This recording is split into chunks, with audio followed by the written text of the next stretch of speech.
పూలతో శరణాగతులతో ఏడు కొండల పైన చక్కగా గోవింద హరి గోవింద ఆపదముక్కుల గోవింద అనాథ రక్షక గోవింద గోవింద హరి గోవింద గోవింద హరి గోవింద.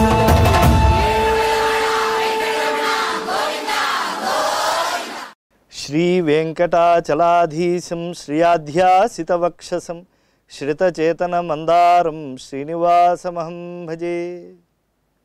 మన పవిత్ర భారతావనంలో ఎన్నో పుణ్యక్షేత్రాలు ఉన్నాయి. కొన్ని తీర్థమాహాత్మ్యాన్ని, కొన్ని క్షేత్రమాహాత్మ్యాన్ని, కొన్ని దైవమాహాత్మ్యాన్ని చెప్పేటువంటివి.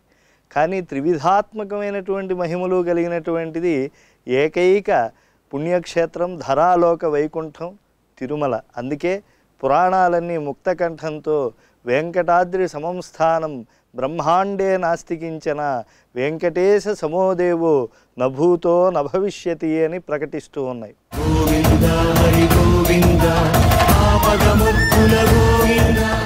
కస్పృశేదగ్నిమార్తస్సన్ సర్పం వ్యాఘ్రం గజం ద్విజ పరపత్న్యో హి తత్తుల్యా కిము చండాలకన్యక. ఆ కుంతల ఒక అందమైనటువంటి మాట అంది. అయ్యా, పరపత్ని అని అంటే ఎలాంటిది? ఒక సూర్యుడు లాంటిది, ఒక సర్పం లాంటిది, ఒక వ్యాఘ్రం లాంటిది, ఒక గజం లాంటిది. ఓ బ్రాహ్మణోత్తమ, నేను చండాల కన్యకను. పరస్త్రీనే ఇలా భావనం చేస్తారు. ఒకటి కాటేసేటువంటిది, ఒకటి తరివి కొట్టి చంపేటువంటిది, ఒకటి దుఃఖమయమైనటువంటి దాన్ని అనుగ్రహించేది. ఇలాంటివి కదా అవి. వాటి వల్ల పరపత్ని కూడా పోల్చబడింది కదా. నేను చండాల కన్యకను, నా వెంటెందుకయ్యా పడ్డావు? ఉత్తమం పదమాస్థాయ. పోనీ నువ్వేమన్నా ఇతపూర్వమే భ్రష్టుడు అయినటువంటి వాడు కాదు కదా, ఉత్తమమైన పదవిలో ఉన్నాడు. ఇప్పుడు నీచత్వం అనేటువంటి దాన్ని పొందాలనుకుంటున్నావు. జ్ఞానికి ఇలాంటి స్థితి వచ్చింది.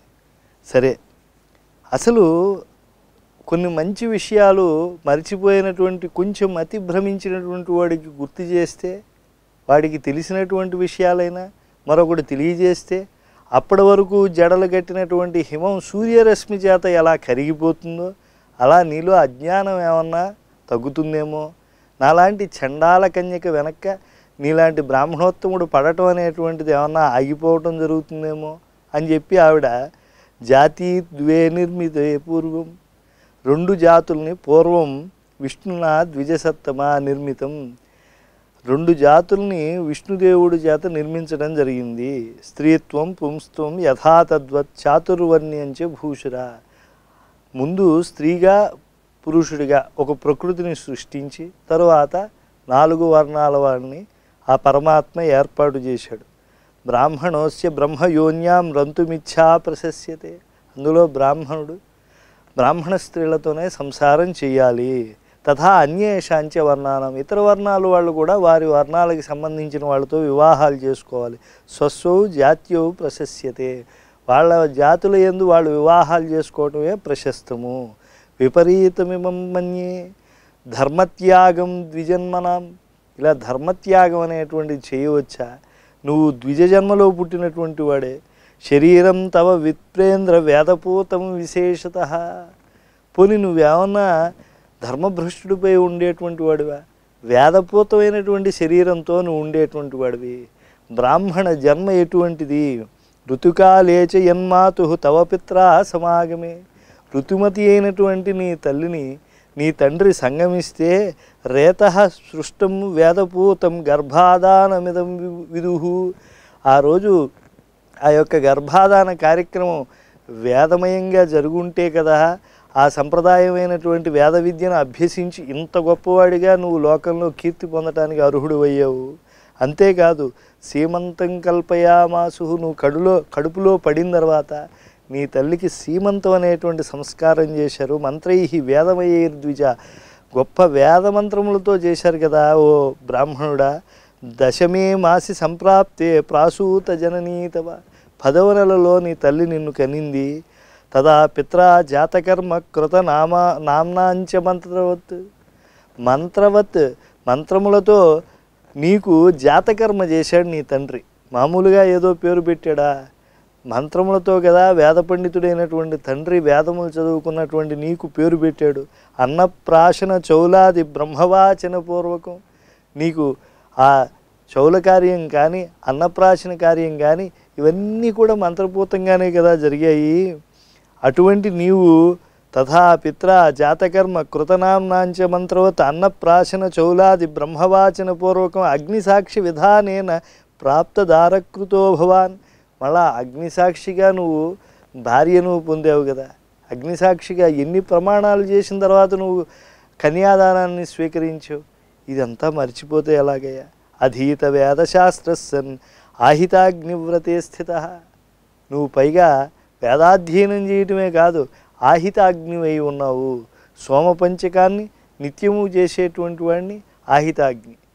దాదాపు గంటల సేపు ఉదయం సాయంకాలం కూడా అజ్ఞాధానం చేసినటువంటి వాళ్ళు, ఆహితాగ్నులైనటువంటి వాళ్ళు ఆరాధన చేస్తూ ఉంటారు. అలా భగవదారాధన చేసేవాళ్ళు ఎప్పుడైనా కూడా ఆ అగ్ని ఇంట్లో ఆరిపోతే మళ్ళా ప్రాయశ్చిత్తం చేసి అగ్నిని అలా దీర్ఘకాలం పాటు అలా ఉంచుకుంటారు. అలాంటి గొప్ప స్థితిలో ఉండేటువంటి బ్రాహ్మడివే నువ్వు. ఏతాదృశస్య దేహస్య మయా సంగః కథం భవేత్. ఇలాంటి పుణ్యమయమైనటువంటి దేహాన్ని కలిగినటువంటి వాడివి. మీ తండ్రి చేసినటువంటి మహాసంస్కారములతో, నువ్వు చేసుకున్నటువంటి మహాసంస్కారాలతో పూతమయమైనటువంటిది నీ దేహం అయితే, పాపిష్ట కర్మలతో మద్యమాంసాలతో ఉండేటువంటి నీచ కులంలో పుట్టినటువంటి జన్మ నాదే ఉన్నది. కాబట్టి మన ఇరువురు మధ్య సంగమం ఎలా ఏర్పడుతుంది? ఏతాదృశస్య దేహస్య మయా సంగః కథం భవేత్. కర్ణో హరికథా శ్రుత్వా పావితో నాసికాతవ. నీ చెవులా గొప్ప హరికథలు విని ఎప్పుడూ కూడా పుణ్యవంతంగా ఉన్నాయి. నీ నాసిక కూడా ఎప్పుడూ కూడా పవిత్రమైందే. ఎప్పుడూ కూడా హరియర్పిత సుగంధేన. నీ ముక్కు ఏది వాసన చూసేది నిత్యము? మహాదేవుడు, దేవదేవుడు, సాక్షాత్తు భగవానుడైనటువంటి పరబ్రహ్మము శ్రీమన్నారాయణుని పాదార విందములు ఎందుంచేటువంటి తులసిని ఆఘ్రాణం చేసేటువంటి వాడివే నువ్వు. పావితా జఠరం తథా హరి అర్పిత సుగంధేన. ఆ హరికి సమర్పించినటువంటి ప్రసాదం చేత వాసుదేవార్పితాన్నేనా, వాసుదేవుడికి సమర్పించినటువంటి ఆ యొక్క ప్రసాదాన్నం చేత నీ యొక్క జఠరాగ్ని ఎప్పుడూ కూడా అది పవిత్రముగా ఉన్నది. పవిత్రం పురుషర్షభ. నీ యొక్క చెవులా ఎప్పుడూ హరికథలు వింటూ ఉంటాయి. నీ యొక్క నాసిక భగవంతుని పాదముల దగ్గర ఉండేటువంటి తులసిని ఆఘ్రాణం చేస్తూ ఉంటుంది. నువ్వు తినే అన్నమా వాసుదేవార్పణం అని చెప్పి అనుకుని నువ్వు అన్నం తింటూ ఉంటావు. అలాంటి పవిత్రమైనటువంటి జఠరంతో జీవనం చేసేటువంటి వాడివి నువ్వు. కనుక కృష్ణార్చన ప్రసంగేన కరౌ తౌ పావనంగతౌ. నీ చేతుల ఎప్పుడూ కృష్ణార్పణ వస్తు అని చెప్పి ఆ పూలను భగవంతుని పాదాల దగ్గర విడిచిపెట్టేటువంటి దివ్యమైనటువంటి హస్తములే. హరినామ కలాపేన జిహ్వాతే పావనాత్మిక. నిత్యం హరి హరి అని చెప్పి నిద్రలేస్తావే ఉదయం కాలంలో. నీ నాలుక ఎంత పవిత్రంగా ఉంటుందయ్యా. పుణ్యక్షేత్రానుచారేణ పాదవుతే పావనీకృత. నువ్వు ఏదన్నా ఊరు వెళ్ళావు అనుకో, ఏ ఊర్లు వెళ్తావు? ప్రయాగ వెళతావు, రామేశ్వరం వెళ్తావు, హరిద్వారం వెళ్తావు, హృషికేశం వెళ్తావు. అటువంటి పుణ్యస్థలాల్లో సంచారం చేసేటువంటి వాడివే. నీ పాదములు ఎంత పవిత్రమైనటువంటివయ్యా. కనుక ఏతాదృశేన దేహన, ఇటువంటి దేహంతో నీవు కథం సంగః ప్రశంససి. నాలాంటి నికృష్టురాలతో సంగమాన్ని ఎలా కోరుకుంటున్నావు నువ్వు? మమాపి శృణుమాహాత్మ్యం దేహస్య అమితదోషిణ అవాచ్య వచనై క్రూరై. నీకు నాకు ఎంత తేడా ఉందో చెప్పమంటావా? నీ మాటలు హరిని కీర్తించే మాటలైతే, నేను ఎదుటి వాళ్ళ మనస్సును ఛిద్రం చేసేటువంటి క్రూరమైనటువంటి మాటలు మాట్లాడగలిగిందాన్ని. జిహ్వామే దహ్యతే సదా. నా నాలుక అలా దహింపబడుతూ ఉంటుంది ఎప్పుడు. సురా మాంసాసనేనైవ. నా యొక్క జఠరం ఎలా ఉంటుందంటే అది ఎప్పుడు మద్యము చేత మాంసము చేత నిండిపోయి ఉంటుంది. సుర మాంసాసనేనైవ జఠరే గుల్మమాగతం వ్యభిచార కథాలాపాత్ కర్ణోమే శిథిలీకృతం.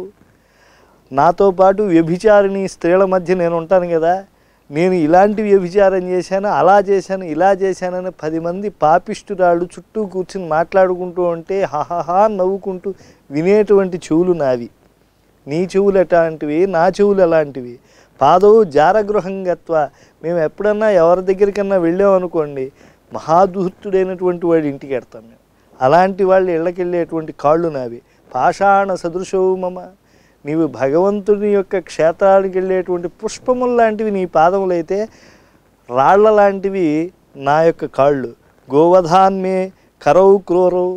నేను అవసరమైనప్పుడు గోవధను కూడా చేసేసాను. అలాంటి క్రూరమైనటువంటి చేతులు నావి. యమదండ సమప్రభువు. యముడి చేతిలో ఉండేటువంటి దండానికి ఎలా అయితే జీవుణ్ణి తీసుకెళ్ళేటప్పుడు దాక్షిణ్యం ఉండదో, అలాగే నాకు గోవధ ఇత్యాదులు చేసేటప్పుడు దాక్షిణ్యం అనేటువంటిది ఉండదు నా చేతులకి. ఏతాదృశస్య దేహస్య. ఇలాంటి దేహం నాదైతే త్వయాసంగ కథం భవేత్. ఉత్తమో నీచతాం ప్రాప్య కథం స్వర్గం గమిష్యతి. నీలాంటి ఉత్తముడు నాలాంటి నీచురాలతో సంగమిస్తే నీకు స్వర్గాది లోకాలు ఎలా కలుగుతాయ్యా? నీ జన్మను నువ్వు చరితార్థం చేసుకోవాల్సిన నాశనం చేసుకుంటున్నావే. పరస్త్రీ సంగదోషేణ బహవో నరకాన్ గతాః తస్మాదుత్తిష్ట భద్రంతే తవదాసీ భవామిను. నేను నీకు దాస్యం చేస్తాను, నువ్వు జాగరూకుడు అయిపోయావు, ఇక్కడి నుంచి వెళ్ళిపో.